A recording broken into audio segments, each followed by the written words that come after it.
Okay. Thank you for waiting. Welcome. I'm Laura Lee, the IT manager for the City of Santa Clara and the lead of today's event. We are so glad that you are here at the STEM Innovation Bowl. Today's event celebrates technology and the companies that make innovation happen. Today you can try Osmo, an educational app that harnesses the power of artificial intelligence and computer vision. The exhibit is located on the first floor in the Broadway area of the library. Tangible Plays, Erica Valadeo and Conrad Verkler will describe the technology behind the app and design development of their award-winning games. Thank you. As she mentioned, we are part of Osmo. Basically what Osmo is it's an educational app for kids, and we currently have 5 different games. We're going to do a quick demo first so you can see exactly what it does. This first game is called Words, and the photo gives you an idea of what the word is at the bottom. And then as the child throws out the different pieces, it will recognize whether it's correct or whether it's wrong. And the reason for also the different colors is we're trying to make it a collaborative game as well, so it brings back the social interactions, where you can throw out a blue letter or a red letter and it will recognize the different colors. Our next game that we're going to show is called Tangrams. So this one gets more difficult as you play as well. What it does is as soon as 2 pieces are put together, the game will recognize it and then fill in the colors to let the child know that they're doing it correctly. It eventually shades out the colors and then we'll also black it out as well. Our next game is a numbers game. With numbers, it starts with counting and then goes into addition, and it also does multiplication. Wait till it's up.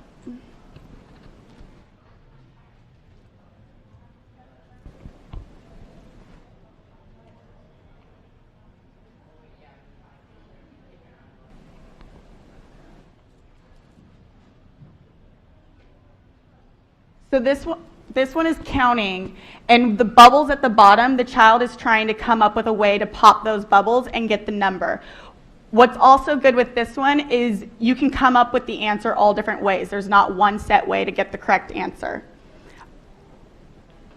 Our next game is called Newton. This one deals more with problem-solving skills, spatial awareness, and it also can work with angles and physics. So the easiest level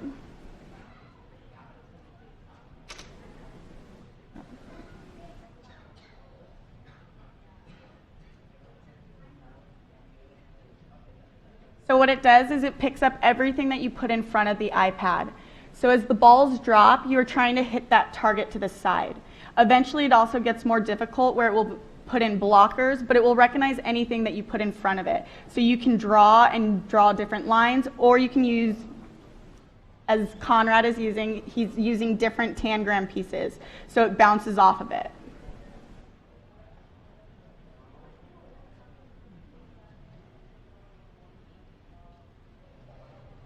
And then our final game is a drawing tool, and it's called Masterpiece. Conrad was also the person who developed this game.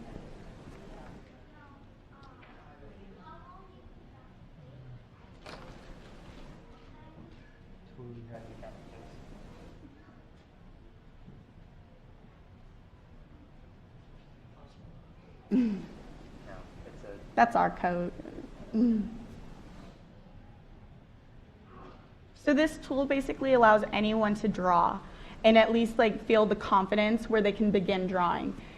So for example, he selects a photo and then it gives you an outline. It does use a different part of your brain because you're actually looking at the screen instead of looking down at your paper.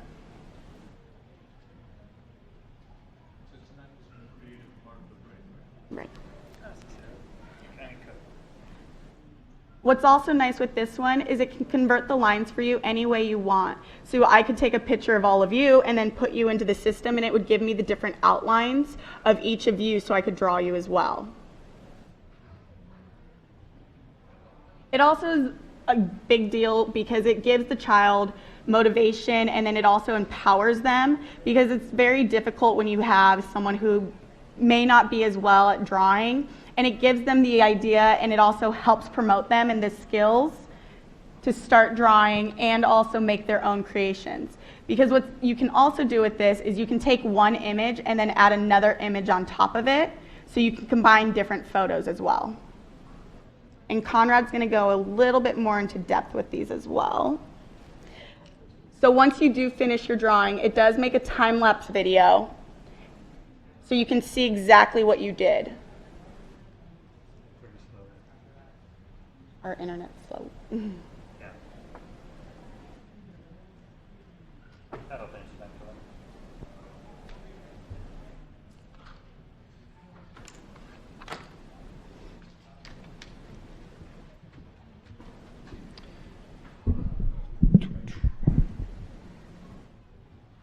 It's almost done. You can start talking and I can show it. Okay. So I'm one of the engineers at Osmo. I developed Masterpiece, so I'm happy to talk about that more if you guys want later. What makes Osmo really cool is this new interaction. Skip over this part. Is this ability to put things in front of the iPad and have them see it. So this little red mirror that you see here, this is just a mirror that is placed on top of the camera. So it lets the camera see the tabletop in front of it. In this picture, you can see this picture that's on the iPad is exactly what the Osmo games get as input. So the magical step and the hard step is to be able to take this picture of all these tangram pieces and to be able to know exactly where those are in relation to each other. And then once we have that, then you can start to light up the pieces as you want. Once you know what letter tiles there are, then that part is fairly straightforward. But from a technical perspective, the hardest part is recognizing where these tangram pieces are. Now, most of us, people that aren't familiar with and this is all done through computer vision. Most people who aren't familiar with computer vision kind of look at that and say, well, that's easy, right? I can see right there. That's the blue triangle. How hard is that? We don't, and they don't understand the difficulties of that. Part of the reason we think it's so easy is because we have an amazing brain that's evolved over thousands of years, thousands and millions of years, to be able to recognize shapes easily. So to illustrate this, this picture on the left, when we see this, we can see pretty clearly what it is. It's a train coming out of a building. Now, as crazy as that image is, and like you don't expect to see that, you can still see it and recognize it. That's what we see. That's what our brain does. The picture on the right is what a computer sees, because at the end of the day, a computer or an image is just a bunch of numbers. So if I tell you to recognize this, you say, oh, well, that's easy. If I tell you to recognize this, and you say, well, I can't do that. And so that's the challenge of computer vision, is taking images like this and getting meaning out of that. One of the starting point for a lot of these algorithms is edge detection. So if we start with this yield sign, we take just pick one individual pixel, and we see how much the color value has changed from the neighboring pixels, and that gets us this kind of cool looking image where we know that that's kind of an edge, right? And the edges are what's important in images. And so we can see this edge show up here simply by subtracting the color values of the pixels next to it. Once we have this image, then we can start to do a lot of cool things with it. This next step, we take a bunch of dots or a bunch of pixels here that the computer sees as disjoint. It doesn't see this as a line. It sees this as a bunch of random dots that are colored in. And then there's some fancy algorithms that takes it into this and actually groups them into one line. From there, if you imagine this as your tangram piece, it sees these triangles, and then it can actually start to guess where lines are. Once it has lines, then it says, oh, I have 3 lines. 3 lines make a triangle. Let's see if this matches any of the shapes I'm familiar with. And so that's kind of the basis for where a lot of the computer vision jumps off into. Newton is a really simple example of the vision that's going on. Just by looking at the edges that it sees here, it turns those edges into lines up here. It's not quite that simple. There's a lot of the edges are noisy, and you want to make them clean and smooth so it makes the physics work well. Masterpiece has this really, really cool feature that I think is awesome. That takes any image you give it, will give you nice, clean lines that you can draw. Sometimes you'll have a lot of lines, so it'll be difficult, but it will give you clean lines and smooth lines just based on this image. That's the kind of problem that human beings actually have a hard time with too, especially children who you see this and I can't pick out the lines that are important. I know that this large line is important, but is this one, there's something here. And so our algorithms do a very good job of picking up all of these very clear lines that kids and adults have an easier time drawing. So I'm going to talk a bit about the development behind Masterpiece because I did it and I can actually talk about it.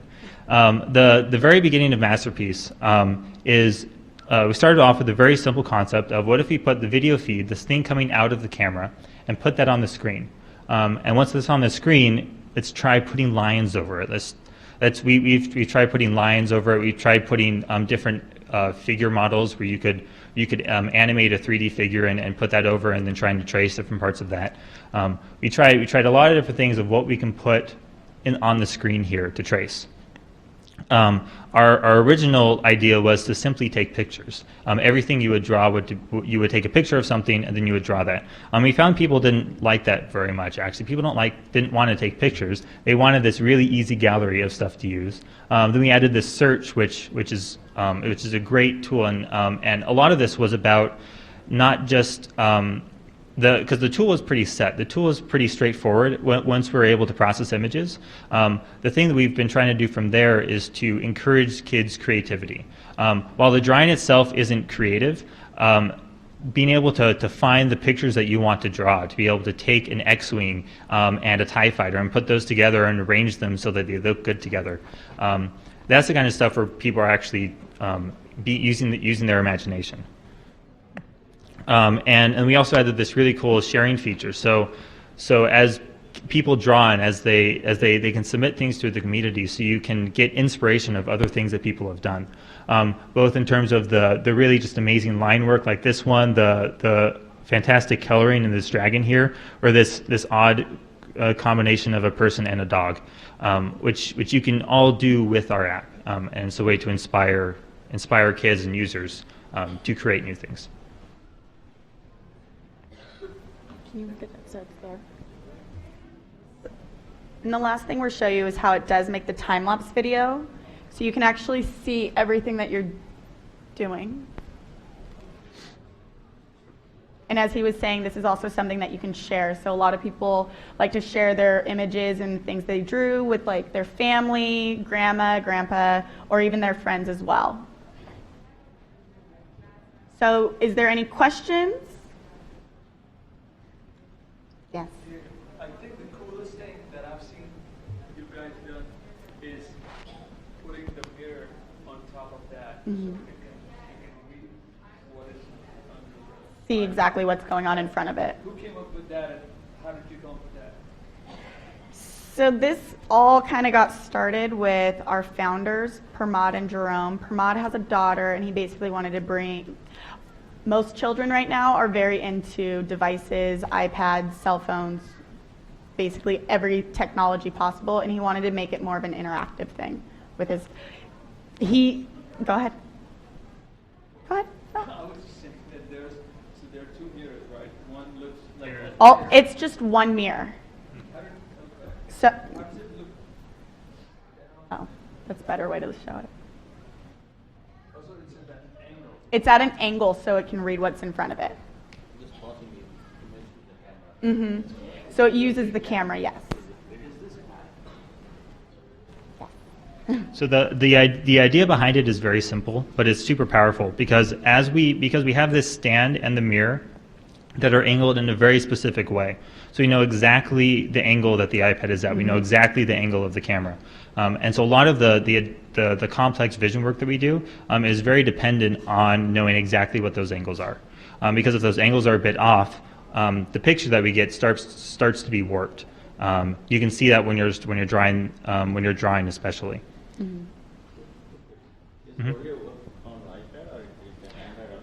It only works on iOS currently, so it only works on iPads. Yeah, but We are not on the iPhone yet. yeah, part of the restriction for iPad is because the iPad, all iPads have the exact same form factor, right? So again, it's very simple to create one base that applies to a bunch of different iPads.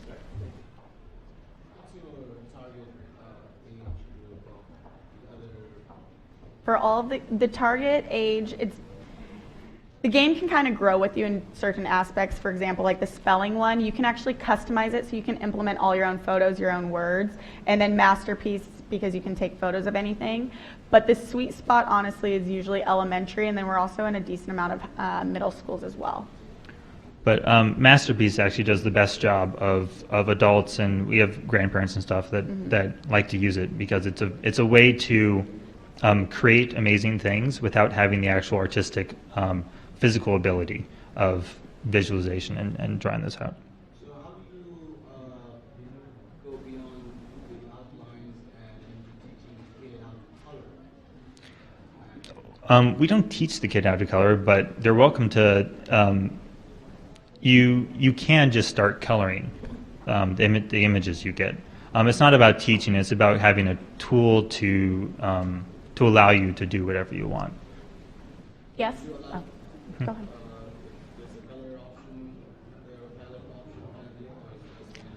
It just so Masterpiece. The question is like, is there a color palette? So Masterpiece just gives you those lines, and then with those lines, you can color them in if you want. You can just trace the whole outline and then color it from there. Treat it like your own handmade coloring book.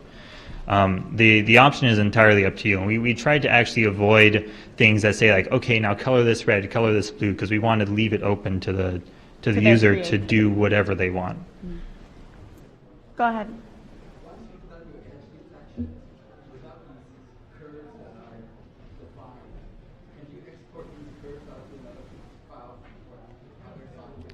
For this one, we don't. There's no way to get that image except by tracing it out of the Masterpiece app. But that is theoretically something we could do.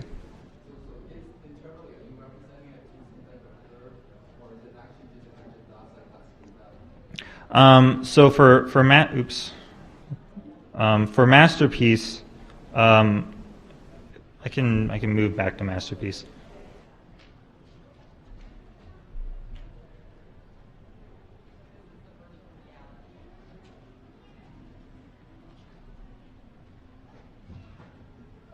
So in Masterpiece, when we generate those lines, all we're doing is we're not actually creating the lines that I was talking about from when the edge detection. Then you create lines from that. That's really good for the detecting triangles and detecting the word styles.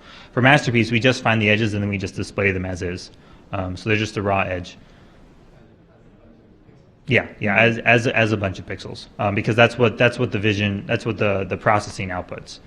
Basically runs a bunch of filters over the original image, and then you get some nice lines out of that. What are the shapes there? And the second question is, so in the Masterpiece, I guess you were tracing what you were seeing on the iPad, right? Mhm. Can you do without looking, like out of your own imagination, draw something and the iPad captures it? Yeah, you can. I've had people do like math problems in front of Masterpiece and just use the recording feature. So it records them writing out all their math problems. So you don't. Don't you think wouldn't that be more interesting for people to use their own creativity and create art, and then you can suck that up as a digital file, and then you can import that in Photoshop and do something else with it? Well, if you're talking about importing into Photoshop, the iPad isn't a high enough resolution to actually import images. So at that point, you just want a scanner in Photoshop, and you don't need the iPad at all. So it's creating something to do that. The iPad isn't really involved in that. I meant like the vector image, so that you can actually interesting We don't create a vector image from the thing you draw. No. Taking just a regular image with a bunch of pixels on it and creating a vector out of that is actually very difficult.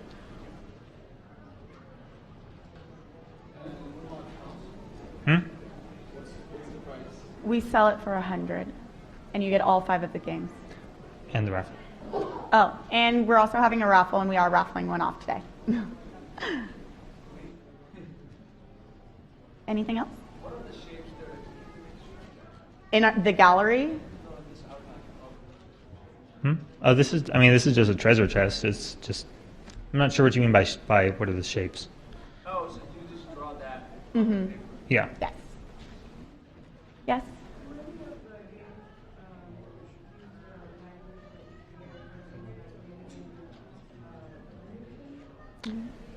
That you can hear. There are audio cues in all of our games, but there are no words spoken in any of our current games. So right now with the customize, so as I mentioned, you can customize it, and as long as it uses the English letters, you can create whatever you want, and then we are in Dutch and French. Not French. But we have people that create their own albums that are in Spanish. Of course, you don't have the accents, so but you can create your own custom albums. That's not too difficult, and have whatever language you want. Any other questions?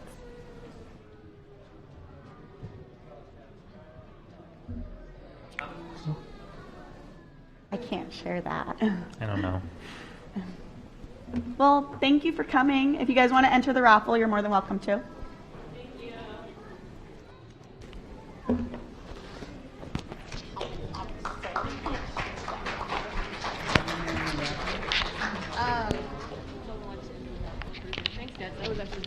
I don't know how to turn it off. I'm sorry.